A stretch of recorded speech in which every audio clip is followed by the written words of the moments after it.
Hello दोस्तों, नमस्कार। मैं अरविंद कुमार आप लोगों को स्वागत करता हूं आपका अपना फेवरेट और क्यूट वाला यूट्यूब चैनल पीसीएमई इंस्टीट्यूट में।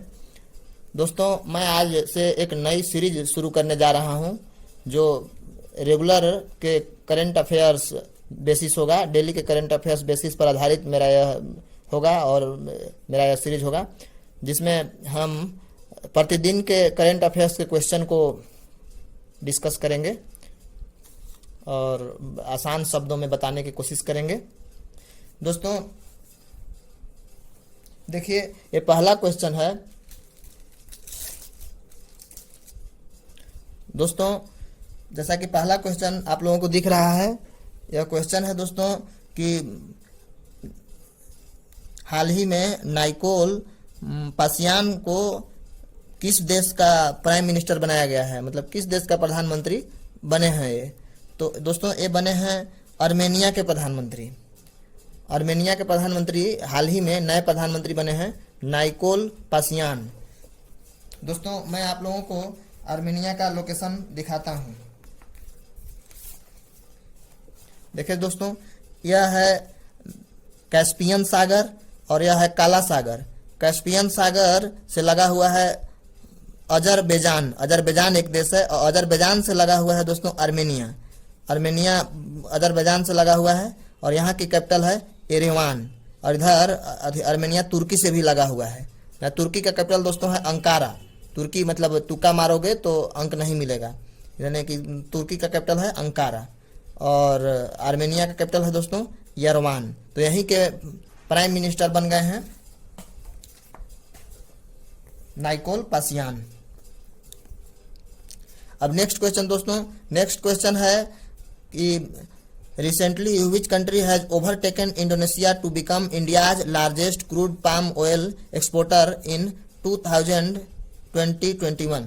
दोस्तों देखिए, इसमें कह रहा है कि भारत में पाम ऑयल के एक्सपोर्ट के मामले में कौन सा देश जो है किस देश को पीछे छोड़ दिया है और कौन सा देश नंबर 1 पर हो गया है। इंडोनेशिया को छोड़कर कौन सा देश नंबर 1 पे हो गया है।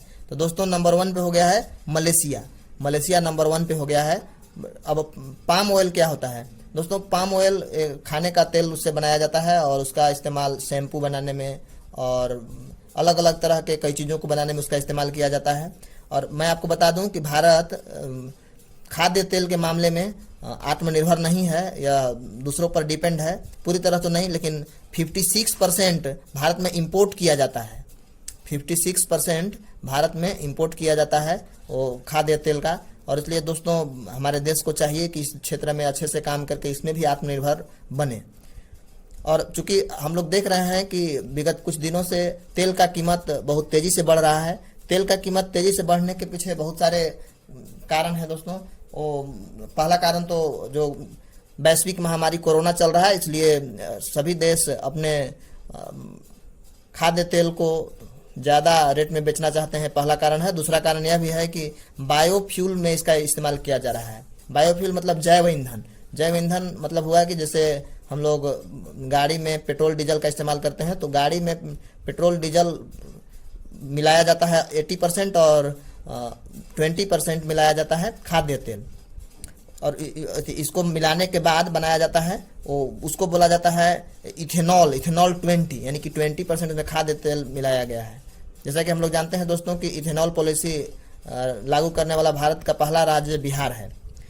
और दोस्तों मलेशिया का कैपिटल है कुआलालंपुर। मतलब मल लग गया है तो उसको कुआं पर ले जा करके धोएंगे। ठीक है दोस्तों, अब मैं आपको मलेशिया का लोकेशन दिखाता हूँ। मलेशिया कहाँ पे है दोस्तों?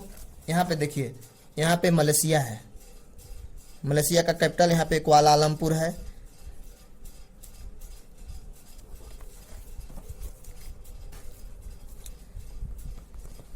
दोस्तों अब मैं चलता हूँ नेक्स्ट क्वेश्चन की ओर। नेक्स्ट क्वेश्चन कह रहा है कि with whom did Reliance announce to launch the cheapest smartphone and 5G service. मतलब सबसे सस्ता स्मार्टफोन और 5G सर्विस को लॉन्च करने जा रहा है वो रिलायंस। किसके साथ समझौता किया है, तो गूगल के साथ समझौता किया है।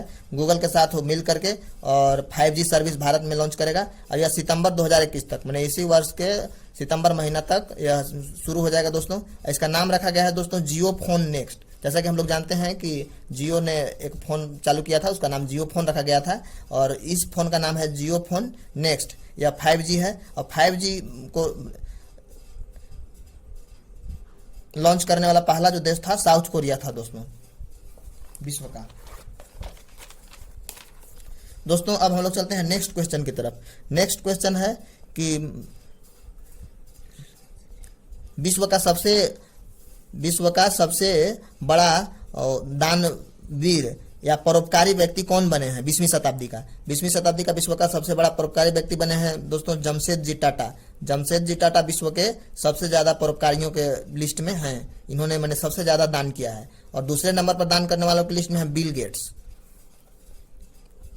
अगला क्वेश्चन है ओलंपिक जो होना है टोक्यो में, टोक्यो 2020 जो कोरोना की वजह से स्थगित हो गया था, वो होना है, उसका ऑफिशियल संगीत का थीम क्या रखा गया है? तो दोस्तों उसका थीम रखा गया है लक्ष्य तेरे सामने है। लक्ष्य तेरे सामने है, उसका थीम रखा गया है।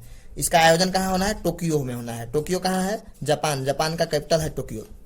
कुछ देख लेते हैं। टोक्यो दोस्तों दो प्रकार के होता है, समर कैपिटल और एक होता है विंटर कैपिटल। समर कैपिटल भी 4-4 साल के अंतर में होता है और विंटर कैपिटल भी 4-4 साल के अंतर में होता है। समर कैपिटल में 2020 का, जो कि 2020 में नहीं हो सका था, वो अब होगा, वो टोक्यो में होगा। और 4 साल बाद 2024 में जो होगा वो पेरिस में होगा। पेरिस कहाँ है? फ्रांस की राजधानी है पेरिस। और जो विंटर कैपिटल है दोस्तों यह 2022 में होगा बीजिंग में। बीजिंग चाइना का कैपिटल है। और 4 साल बाद, ठीक 4 साल बाद 2026 में इटली में होगा। इटली कहाँ का कैपिटल है? सॉरी, इटली देश ही है। इटली का कैपिटल रोम है।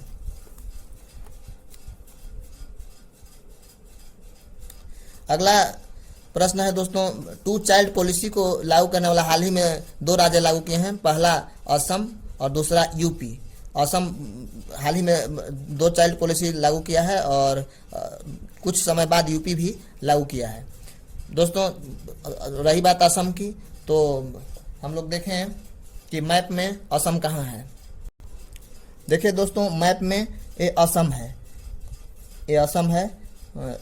असम का कैपिटल है दोस्तों दिसपुर और असम के चीफ मिनिस्टर हैं हिमंता बिस्वा।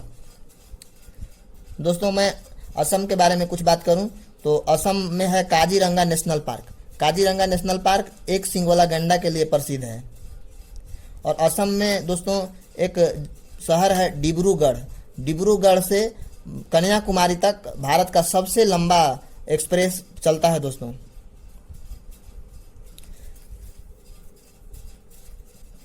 दोस्तों ये है मैप में उत्तर प्रदेश। उत्तर प्रदेश का कैपिटल है लखनऊ। लखनऊ गोमती नदी के किनारे है। लखनऊ किस नदी के किनारे है दोस्तों? गोमती नदी के किनारे है। और दोस्तों उत्तर प्रदेश में ही एक जगह है यहाँ पे सहारनपुर। सहारनपुर में ही भारत का पहला मास्क एटीएम स्थापित किया गया है। और उत्तर प्रदेश के कैपिटल लखनऊ में भारत का पहला हेल्थ एटीएम स्थापित किया गया है दोस्तों। ठीक है दोस्तों, अब हम लोग नेक्स्ट क्वेश्चन की तरफ चलते हैं। नेक्स्ट क्वेश्चन है कि हाल ही में डीआरडीओ ने कहां पर सबसोनिक क्रूज मिसाइल निर्भय का सफल परीक्षण किया है? उस मिसाइल का नाम है निर्भय और वह कैसा मिसाइल है? सबसोनिक क्रूज मिसाइल है। इसका परीक्षण किया गया है दोस्तों ओडिशा में। ओडिशा में चांदीपुर में किया गया है। ठीक है दोस्तों, अब हम लोग चलते हैं ओडिशा के मैप की ओर। दोस्तों ये देखिए ओडिशा का मैप है, ये मैप है ओडिशा का। ओडिशा में यहाँ पर है चांदीपुर से ही मिसाइलों का परीक्षण किया जाता है। उससे पहले किया जाता है, यहाँ पे जो दिख रहा है वो व्हीलर द्वीप है। व्हीलर द्वीप का नाम बदलकर एपीजे अब्दुल कलाम के नाम पर कलाम द्वीप रखा गया है। और यहीं सबसे पहले परीक्षण किया जाता है। यहाँ इसलिए किया जाता है दोस्तों क्योंकि यह पूरी तरह से समुद्र के अंदर टापू है। और जैसे मान लीजिए कोई मिसाइल का परीक्षण हम लोग कर रहे हैं तो मिसाइल ज़्यादा नुकसानदेह न हो, क्योंकि यहाँ पे अगर किसी तरह से नुकसान भी करेगा तो सीधे समुद्र में चला जाएगा और समुद्र में वो डूब करके वो ख़त्म हो जाएगा उसका प्रभाव। इसीलिए यहाँ पे पहले किया जाता है। यहाँ करने के बाद तब यहाँ पे लाया जाता है चांदीपुर। चांदीपुर में करने के बाद दोबारा परीक्षण किया जाता है और फिर सेना को सौंप दिया जाता है। यह सेना राजस्थान के पोखरन में अपना परीक्षण करती है। ठीक है दोस्तों, हम लोग देख लिए उड़ीसा। उड़ीसा के कैपिटल है भुवनेश्वर, चीफ मिनिस्टर हैं नवीन पटनायक और गवर्नर हैं उड़ीसा के गणेशी लाल। उड़ीसा दिवस या उत्कल दिवस मनाया जाता है 1 अप्रैल को, क्योंकि उड़ीसा का पूर्व नाम उत्कल भी था दोस्तों। और व्हीलर द्वीप वहीं पे है, अभी जैसा कि हमने दिखाया व्हीलर द्वीप का नाम बदल करके कलाम द्वीप कर दिया गया है। और परीक्षण डीआरडीओ ने किया है। तो डीआरडीओ का फुल फॉर्म होता है दोस्तों Defence Research and Development Organisation. फिर से बोल रहे हैं, Defence Research and Development Organisation. इसका स्थापना हुआ था दोस्तों 1958 में। 1958 में इसका स्थापना हुआ था और इसका हेडक्वार्टर है न्यू दिल्ली में। और इसके अभी चेयरपर्सन है जी सतीश रेड्डी। और इसका मोटो है दोस्तों वलस्य मूलम विज्ञानम, संस्कृत में है। और यही इंग्लिश में होता है strength origin is in science. अब नेक्स्ट क्वेश्चन की ओर चलते हैं दोस्तों। नेक्स्ट क्वेश्चन है दिल्ली खेल विश्वविद्यालय की प्रथम कुलपति कौन बनी है? तो दिल्ली खेल विश्वविद्यालय की प्रथम कुलपति बनी है कर्णम मल्लेश्वरी। जैसा कि हम लोग जानते हैं दोस्तों कि दिल्ली में स्पोर्ट यूनिवर्सिटी का स्थापना किया गया है और वहां की प्रथम कुलपति बन गए हैं कर्णम मल्लेश्वरी। हाल ही में किस बैंक ने Arogyam health care business loan launch किया है? दोस्तों एक स्कीम है जो कि किस नाम से है? आरोग्यम हेल्थ केयर और बिजनेस लोन के नाम से है। इसको लॉन्च किया गया है एसबीआई के द्वारा। एसबीआई ने लॉन्च किया है क्योंकि कोरोना के समय में लोगों का इनकम कम हो गया है, इसलिए हेल्थ केयर के नाम से एक लोन देने का अभियान एसबीआई के द्वारा लॉन्च किया गया। एसबीआई का फुल फॉर्म होता है state bank of India. SBI का स्थापना हुआ था 1955 में। एसबीआई का स्थापना 1955 में हुआ दोस्तों और इसका हेडक्वार्टर है मुंबई में और अभी इसके चेयरमैन है दिनेश कुमार खारा। ठीक है दोस्तों, इन्हीं क्वेश्चनों के साथ आज मैं आप लोगों से विदा लेता हूं और मिलता हूं नेक्स्ट वीडियो में। यदि आपको ये वीडियो अच्छा लगे तो आप सब्सक्राइब, लाइक एवं शेयर जरूर करें। Thank you. जय हिंद।